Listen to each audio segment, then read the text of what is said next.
హైదరాబాద్ సర్కార్ మనదే అంటున్న మాజీ మంత్రి ఎమ్మెల్యే తలసాని శ్రీనివాస్ యాదవ్ లోక్సభ ఎన్నికల తర్వాత ప్రభుత్వాన్ని పరుగులు పెట్టిస్తామని అన్నారు.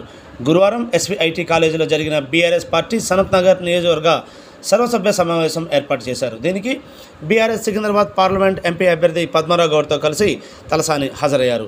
ఈ సందర్భంగా ఆయన మాట్లాడుతూ హైదరాబాద్ గవర్నమెంట్ మనది, మనల్ని కాదని హైదరాబాద్లో గవర్నమెంట్ నడుస్తుందా?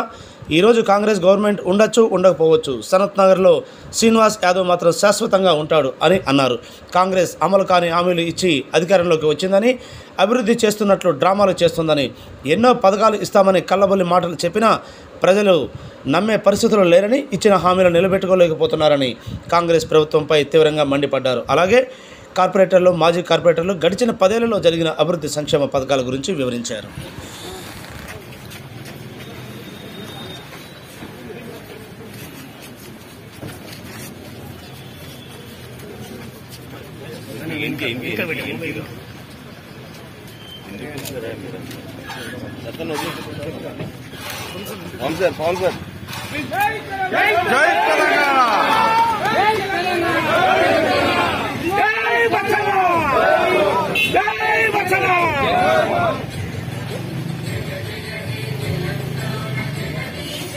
గౌరవ పార్లమెంట్ అభ్యర్థి,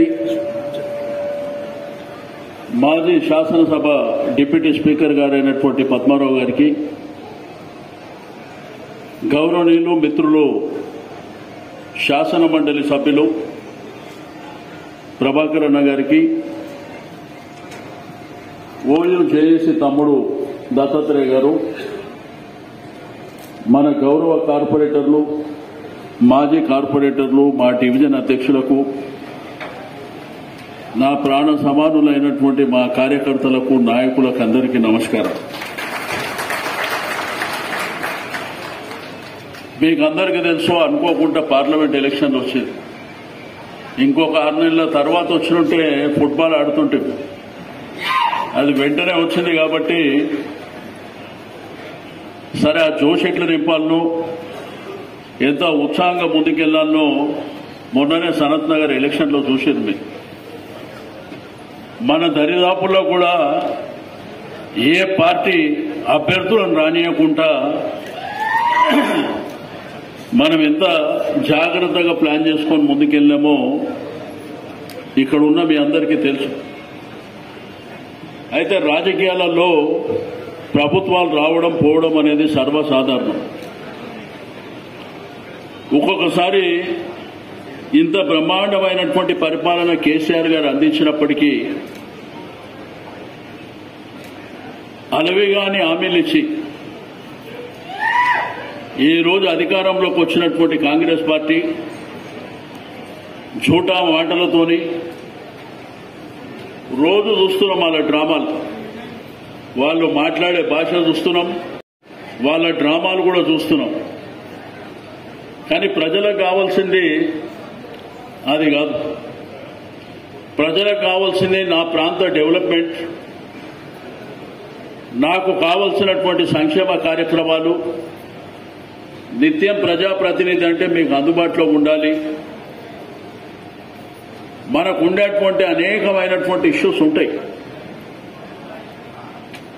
మీరు చూసిన 50 సంవత్సరాల నుంచి ఇదే సనత్ నగర్ నియోజకవర్గంలో శశిధర్ రెడ్డి గారు ముఖ్యమంత్రి, చెన్నారెడ్డి గారు ముఖ్యమంత్రి ఉండే.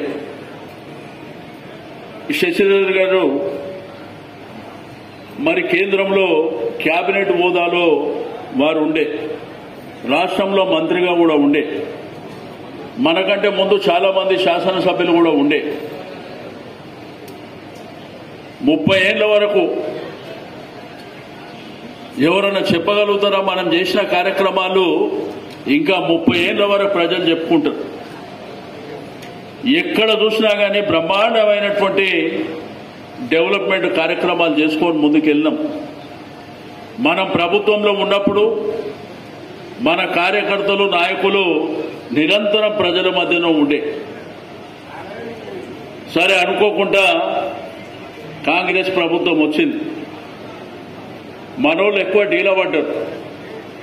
నేను పదే మీకు చెప్తున్నా, హైదరాబాద్ గవర్నమెంట్ మనమే, దానికి ఎవరికి భయపడవలసినటువంటి అవసరం మనకి ఏ కోశాన లేదు.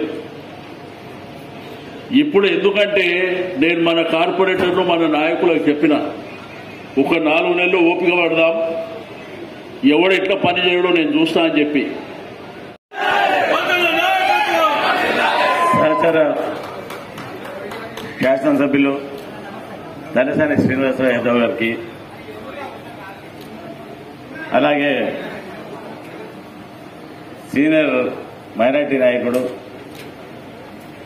మహమూద్ అలీ బాయ్ అంటే ఇక నాకు ఆ సందుల్లో పుట్టినా కాబట్టి వాళ్ళ కల్చర్లోనే అందులోనే ఉండాలి అని నా ఇంటెన్షన్.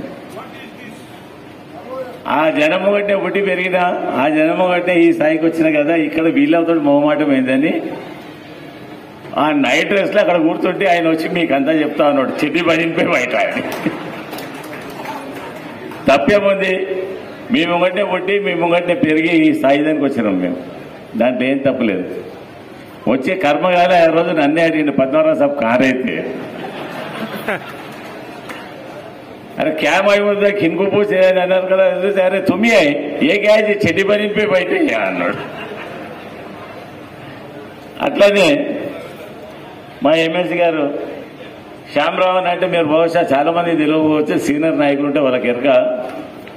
ఎంఎస్ ప్రభాకర్ గారి తండ్రి గారు శ్యామరావు అని మేయర్గా చేశారు మన హైదరాబాద్ నగరానికి. బహుశా ఈ జనరేషన్ తెలియదు అనుకుంటుంది, శ్యామరావు అన్న మేయర్ చేసిన. అందరికీ నమస్కారం. ముఖ్యంగా ఈరోజు ఈ సమావేశాన్ని ఏర్పాటు చేసినటువంటి సందర్భము, మన పార్లమెంట్ అభ్యర్థిగా పోటీ చేస్తున్నటువంటి పద్మారావు గారికి మన అందరికీ కూడా పరిచయం చేస్తూ ఆయనను అత్యంత మెజారిటీతో గెలిపించాల్సిందిగా ఈ సమావేశం ఏర్పాటు చేయడం జరిగింది. అయితే ముఖ్యంగా అసెంబ్లీ ఎలక్షన్స్ తర్వాత ప్రజల్లో కొంత స్తబ్దత ఏర్పడిన మాట వాస్తవం. కానీ అది ఎన్ని రోజుల్లో ఉండదు, మళ్లీ తొందరలోనే మనం పూర్వ వైభవాన్ని కూడా చూస్తాం. కానీ ఇవన్నీ కూడా మీరు స్పోర్టివ్గా తీసుకుని మనం ముందు చేయాల్సిన పనులన్నిటినీ కూడా ఖచ్చితంగా కంపల్సరిగా చేయాల్సిన అవసరం ఇప్పుడు వచ్చింది.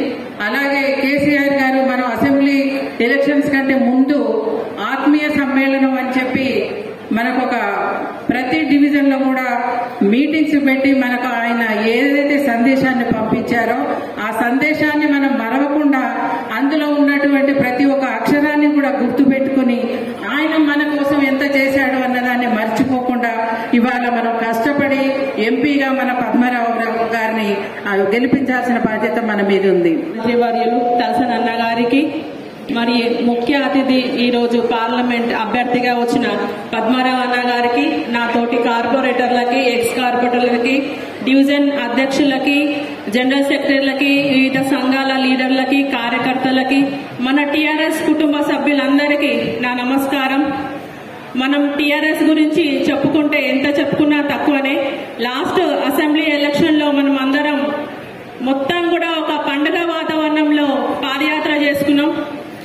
ఒక బూత్ కమిటీ లెవెల్లో మనం ప్రతిరోజు ఎక్కడ అలసిపోకుండా ఈరోజు పార్లమెంట్ అభ్యర్థిగా మన గౌరవ కేసీఆర్ గారు ఎన్నిక చేసిన మన సికింద్రాబాద్ టైగర్ పజ్జన్న గారికి, అలాగే మన సనత్ నగర్ టైగర్ తలసాని శ్రీనివాస్ యాదవ్ గారి ఆధ్వర్యంలో ఏర్పాటు చేసిన ఈ సభకు విచ్చేసిన మన బీఆర్ఎస్ కుటుంబ సభ్యులందరికీ కూడా, అలాగే వేదిక మీద ఉన్న కార్పొరేటర్స్, మాజీ కార్పొరేటర్స్, నాయకులు, డివిజన్ ప్రెసిడెంట్స్, మీడియా సిబ్బందికి అందరికీ కూడా నా నమస్కారాలు తెలియజేస్తున్నాను.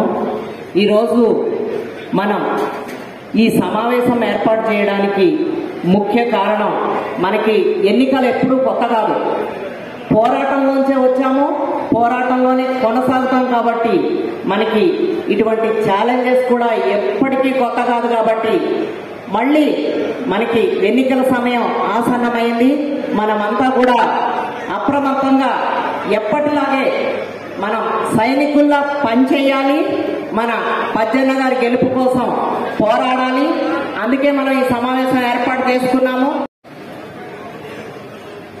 గౌరవనీయులు మాజీ మంత్రివర్యులు తలసాని సీనన్న గారికి, అదేవిధంగా మన గౌరవనీయులు పెద్దలు పజ్జన్న గారికి, కార్పొరేటర్స్ కి, మాజీ కార్పొరేటర్స్ కి, డివిజన్ ప్రెసిడెంట్లకి, మహిళా మనులకి, మీడియా మిత్రులకి, ఇక్కడ విచ్చేసిన మీ అందరికి కూడా పేరు పేరున నమస్కారము.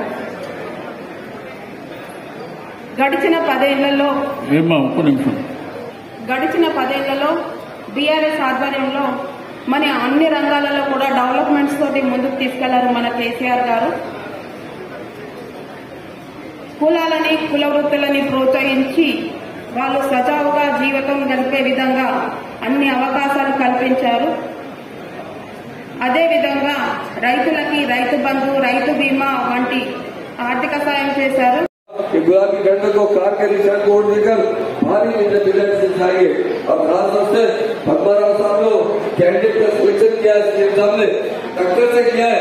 जब नागेंद्र साहब हमारे साथ धोखा करे तो सीएम साहब बोले हमारे पास भी एक शेर है, हमारे 2 शेर आए, 2 में एक शेर पद्मन है, एक तलासानी है। ये जोड़ी जो है ना, ये तेलंगाना जोड़ी नहीं, ऑल इंडिया जोड़ी इसलिए कराओ, ये दोनों मिनिस्ट्री करें, ये दोनों मिनिस्ट्री करें। आप जोड़िए, कहीं भी फालतू एमएलए को इंडिया में कहीं भी मिनिस्ट्री बना के बताइए, फालतू कभी भी एक डिस्ट्रिक्ट के देते हैं। और आपके पास इलाहाबाद के लोगों को, सरासर के लोगों को एमपी कांग्रेस में एक नहीं 2 किए, पद्मना को बाद में भी डिप्टी स्पीकर दिए। अरे सीएम साहब भी पहले डिप्टी स्पीकर थे, बाद में जाके आगे हमारे चीफ मिनिस्टर बने हैं।